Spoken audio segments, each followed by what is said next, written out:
play guitar, and I told him that he wasn't going to be allowed to play my guitar. My guitar is very expensive and it was a gift, and I don't let other people play it. And I said, okay, well, I'm going to put my guitar away, and he was getting upset. And I tried to slip past him behind him, and I kind of like nudged him because it was a little bit of a crowded day, busy day. And the guy turned around and flipped on me and was like started threatening me, he's going to hurt me and all this stuff. And it was one of those, it was like all of a sudden, there was nothing I could have done really in that situation, except the worst part was all of a sudden the guy next to me, who was also intoxicated, decided that it was his job to defend my honor. And he was like, you're not going to talk to Josiah that way. And now I'm like, whoa, whoa, whoa, whoa, whoa, whoa. All of a sudden we have a situation where this whole thing's escalating before my eyes. And it was, again, it was in part because of the environment that we were creating. And again, so whatever we can do to create an environment that is, and here's the other thing about everything that I'm saying, I'm going to turn the corner towards the end here. Whatever you do, you need to also do it consistently. Yeah, consistency matters. I mean, again, anything you do, if you like, what's, you know, I think of, was it Eugene Peterson who wrote a book called like a long obedience or obedience in a long direction effort. I'm butchering it. Basically, the idea being that you make little decisions over and over again, and it takes you on a long journey. Like everything you do will, if you make the same decision over again, it'll actually help you go in a certain direction. Again, I know I'm botching that. I apologize. But the point being that if what you're doing, you're doing inconsistently. If one guy is doing one thing and another guy is doing another thing, now you have a problem. Because people will start, again, if they're in survival mode, if someone's is coming in, and so I talked about that again, someone's coming in survival mode, and they know there's somebody on staff who will give them whatever they want. And they know there's another person on staff who will give them nothing. They will do an end around. I mean, that's happened, it's human nature. I can't fault the person for doing it. I one time had a community service worker who came up to me who was doing court-ordered community service hours, and he came up to me and said, hey, can you just lie on my paper and tell me that tell the court I did 160 hours after he did 6? And I said, laughed. I was like, God bless you for trying. No. But I don't blame him. Good for you for asking. What's the Bible say? You know, ask not. If you do not receive because you do not ask, good for him. He's reading the Bible. But the point being, like, if you're consistent in what you do. So as a team, if you guys are working as volunteers, or if you guys are working as a staff, or you're working at an organization, you guys need to make sure you're doing the same thing, and you're in agreement that this is how we do things. And maybe you set up checks and balances to not have snow fall off the roof. But so whatever you're doing, do it consistently. One of the things, a word I invented for Mary Elizabeth was the word compassioncy. I invented this word compassioncy because I want us to be compassionate, but consistent with our compassion. Which means that you need to have process, you need to have an understanding of what you're doing, but you also have to understand there are people who are coming to you in desperate situations, so you are going to have to be able to make exceptions. I'm not talking about being legalistic again with rules, like this is the rule, this is how we do things, this is the way it is, crack the whip, sorry, no breaks. That's not what I'm saying. I'm saying you have to build in a framework where you are able to make exceptions when necessary so that the people that you're serving can be served with compassion.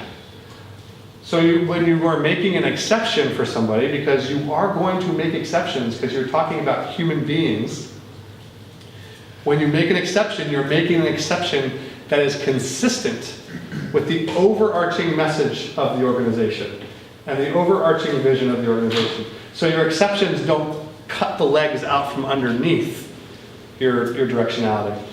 And where I want to kind of move towards next in terms of the next conversations we're going to have over the next couple months in terms of different sessions is there's another piece of this that I think is really important. I was telling Chelsea earlier that I have seen that a lot of organizations do one of two extremes in terms of how they engage people, with their engagement in the culture that they create.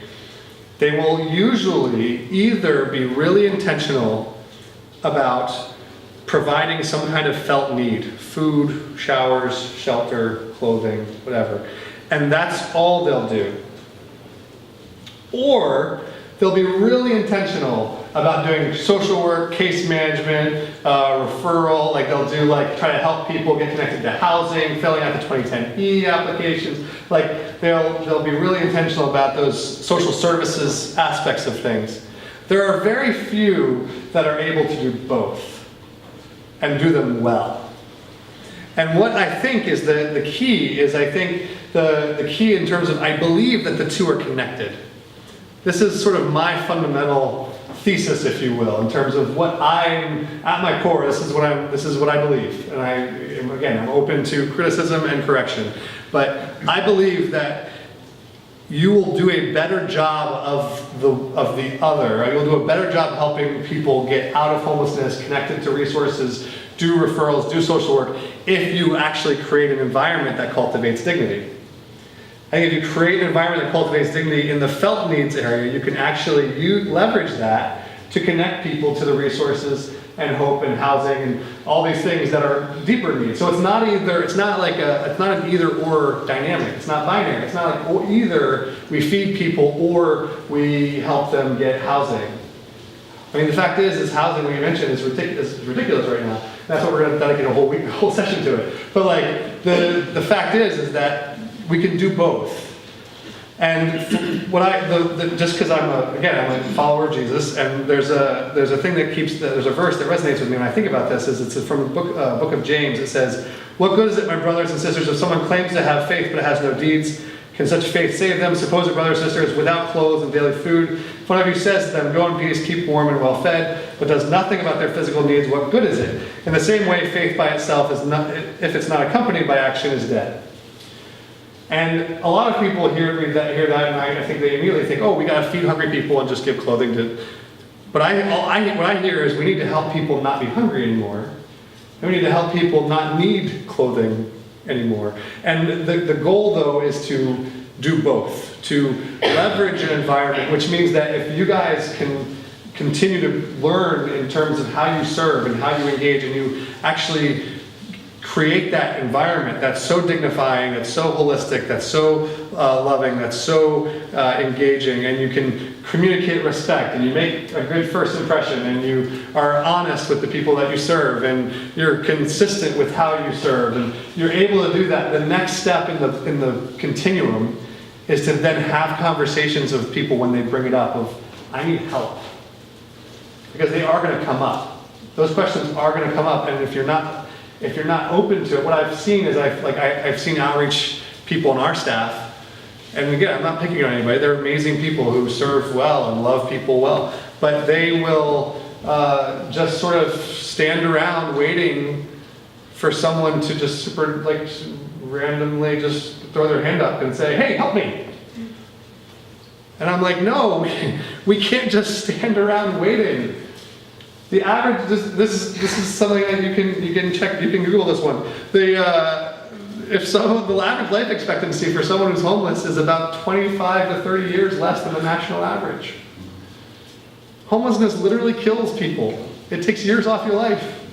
Generally speaking, that's true. It's the average life expectancy for the general population is 78 years old.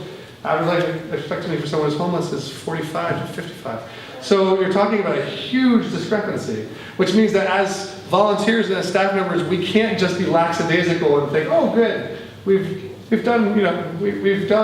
given someone a pair." Like as my organization, I'll speak for myself. We can't just say, "Oh, good, we gave out a lot of socks today." We have to do more than that. We have to also set up scenarios where we can connect people to resources that will lead to life transformation. We can set up conversations. And we can't just wait for people to just miraculously one day decide. We have to go to them and say, "Hey, listen, how are you doing?" And as you build a relationship, in the context of everything else I've said tonight, in the context of relationship, I'm not talking about just intruding in someone's space. And you need to get yourself off the street. That's the opposite. If you've heard that, just etch a sketch everything I said. But so that's what I'm going to talk, and that's why we're going to have sessions that talk about homeless services and housing. Again, it's so important that you know I'm not coming at these topics again saying I'm an expert in those things. I'm just saying it's helpful to actually, I'm hoping it's encouraging to you that you don't have to be an expert to be helpful. You can just learn some of the basics and help transform someone's life. Does that make sense? Yeah. Awesome. Questions in general? Am I late? No. Oh, good. I haven't. I think sometimes we forget that homeless people want to have fun too. Oh, heck And yeah. so, sometimes you have to have something that brings them some joy. Heck yeah. I mean, I know Trinity Church in Bensonhurst, they do a dance party at Oh, Christmas. that's They fantastic. have a DJ, and you see people dance like they have to dance. That's fantastic. And the community cooks all the food. And so you have all these Yeah. Italian mothers serving these guys It's and amazing. sitting with them and they get up and dance with them. It's like an amazing Yeah. thing, Another place I know, and they do like a Nerf ball. Oh, that's fantastic. Baseball game, they do Nerf ball basketball, Nerf football, and so it's like that's in the summer. Yeah. But you'd be surprised, you see little kids coming out of these adults that Yeah. are beaten down. Oh, yeah. And you see laughter and smiles, Yeah. and that's part of healing. Yeah. Well, It's healing and joy. and that's the environment that you're creating, right? Yeah. I mean, and when you walk into that environment, again, it hits you in the face. Yeah. I mean, that's the other thing that I think we all know intrinsically, but sometimes we forget. When you walk into a building, you know within a few seconds what environment you're in. Like, I ever walked into a room after two people were fighting? I mean, like, how awkward is that, right? You walk in, two people are fighting, and then they stop, and they look down, and you're walking like, whoa, what did I walk into? I think the same thing can be said for organizations. You walk in, and so like if you're doing Nerf ball parties, and I just want to give a shout out. One of the reasons why I was able to, one of the reasons I started coming to All Angels, I did the Wellness Cafe. I spoke at the Wellness Cafe when it was going here years ago, and I've been a huge fan because I think there's a lot of, I think you guys get it. I think you guys do a really amazing job here at cultivating that. So I really do think that there's ways that we, every one of us, again, can always do better. All of us can grow. All of us can do better. All of us can make improvements. So it's not a matter of saying like, oh, we do this badly, or oh, they do this well. No, it's about finding ways to like improve the quality of the care that we're offering so that we can leverage the gifts of the people around us and serve in a holistic way. Anybody else? Yeah? Yeah, I have a question. First of all, thank you very much, and I admire what sounds like a lifelong dedication to the work you've done. So, if you kind of take dignity as a human right, as a starting point, I'm wondering what's your experience and if there's value in people getting less material things in order to have a better experience aligned with fulfilling the mantra of every person feeling dignified through that experience. And so is there like less socks in order to have people feel more dignified? And they walk away with less socks. Yeah. Less food, but a better dignified experience. I'm just wondering. That's a great question. Because I don't think that I think it's probably on a continuum. I think you can or maybe a pendulum, I should say.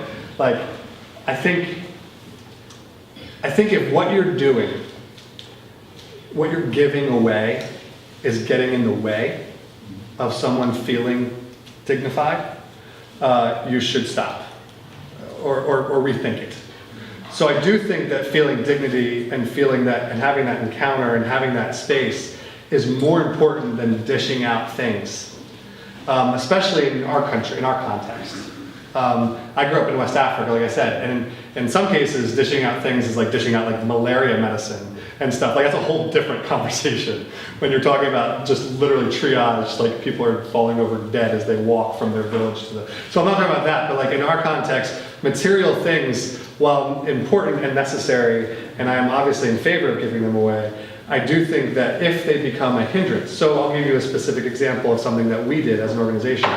We stopped giving away clothing. We used to give away clothing, donated clothing at the back of our bus. We do give clothing, but in a different context. We do no longer do clothing mobily. with our outreach. Because what I saw that our clothing distribution was actually doing exactly what you described. We had people who were rifling through stuff.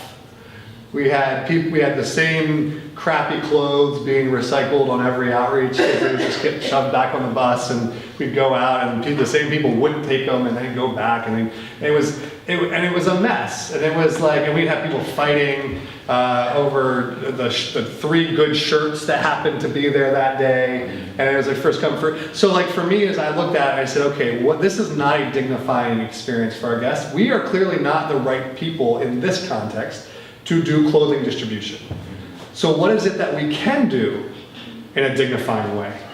And I landed on brand new socks and hygiene kits. So I was like, this is something that we can do well. And this is something we can give out in a dignifying manner. And the cool thing is we can connect people who do need clothing to other organizations that might do it better. And they make it a more dignified experience at another organization if I can give them the information of where to go. So that's where collaboration can come in and saying, what are my strengths as an organization? And sometimes less is more. If I can do something less but do something else better, why don't I find a partner or someone else who can fill the need? So I think I think in some cases you do have that tension. And I think it's a great, again, I think if you're asking that question, you're on the right track. Because you should always be asking yourself, I think, should we be doing this? Is what we're doing offering dignity to people that we're serving? And then the next question is, can we do it better? Or should we do it at all? We had just real quick, we had a consultant who was working with our organization, and he drew the arc of something like a business cycle or something, and he said that, place your outreaches on the arc. Is it booming? Are you doing it well? Is it teetering? Is it going down? And he said if it's going down, you either have to change something or let it die, which is really hard to do when you're serving people, because a lot of times people won't understand when you're closing. I was the hatchet man last year. We closed 5 outreaches weekly outreaches, so that we could do the ones we're doing really well because of that very point. Have you seen an organization, we get an awful lot of reviews Mhm. that, and each day is different. More lines, somebody needs this. Have you seen people try to set a theme, a low-key theme, opening it up, because getting into people, getting people to open just on a one-to-one basis? Have you seen anyone, whether it's a survey or a theme or a blackboard or a question, some way to open? Have you seen anybody do something like that? Has anybody been successful on helping us engage?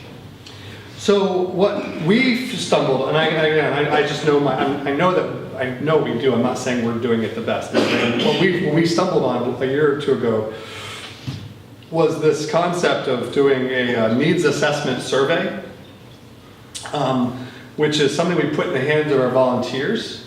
And this is something that's kind of funny, but what I discovered accidentally was that if you put a clipboard, and again, I know people hate clipboards. I get that because it makes there's a us-them dynamic that people don't like. But what I tried was I was like, if I put a clipboard in my hand as a staff member and I just walk around with it for a little bit, people will inevitably say, hey, what you got there? What you got there? And what I'll say is, oh, I got this needs assessment survey that basically you can circle the things, if you're looking for information for anything, and you can just circle what you're looking for information on, and if I have information, I'll give it to you. And what I found is that like 9 out of 10 people are like, heck yeah, bring it on. And they're like, sure, let me fill it out. And they'll take it, and we'll have a menu of options in terms of housing, detox, prayer, church, information. We'll have all these things, and we'll just say, circle the information you're looking for, and then we'll have a chat, and we'll see where we go from there. And literally, we doubled our encounters with people who were coming over and over again, who never said a word to us about their situation, but just having that in the hands of the volunteers and saying, hey, have a conversation. Again, there's no like pressure. It's not like you need to fill this out or you're not getting a meal. It's nothing like that. It's just, hey, we have this thing. If you want to fill it out, great. If you don't, great. But we found that people wanted to fill it out. And what it did is it gave us a chance for our staff to sit down with them and go, so you circled emergency shelter. Are you in the street? Yep. Well, how long have you been in the street? 10 years? Well, what have you tried? And now we're in, like, immediately we're into this deep dive into their situation, and I'm learning about the person's life, and they're telling, and I'm saying, okay, what have you tried? Oh, I've tried this. What haven't you tried? And there have been times where I've seen people go, oh my goodness, like, I had one guy at one time, and I probably shouldn't say this because it's slightly controversial, it's being recorded, but I had one guy one time who came up to me and he said, I'm using a ton of heroin daily, and I need to get in a methadone clinic. But I've tried everywhere and no one can help me. And I said, really? He said, yeah. And I said, because of the survey thing. That's what led me to it. Heroin addiction. He like circled it. And I was like, great. It's not great, it's terrible. But I said, I actually met with a place yesterday that might be able to help. Let me call them.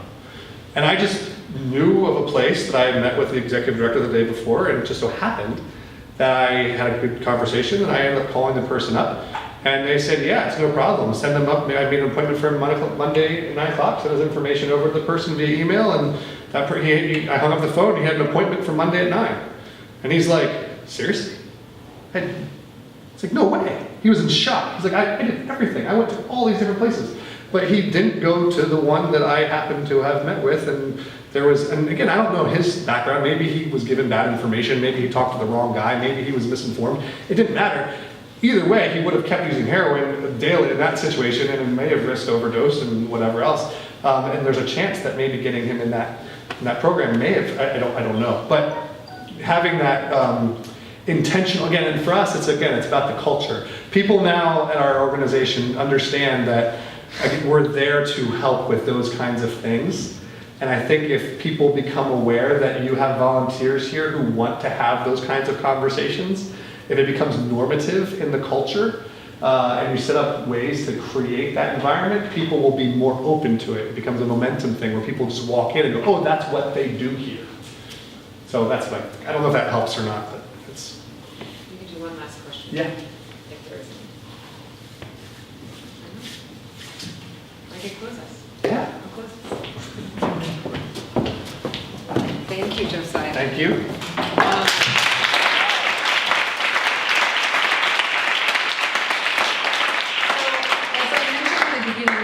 Different people in this room. Some are partners, some are staff at All Angels, some are volunteers of All Angels, some are congregants of All Angels. And some of this might have applied very specifically to your role, and some of it might not have so specifically. But our hope in this whole series is just to raise awareness, first and foremost, of the myriad kind of issues that are underlying in homelessness. And especially because every person here does have some interaction on much more than a surface level with the issue and with individuals experiencing the issue. We're hoping that, especially after today,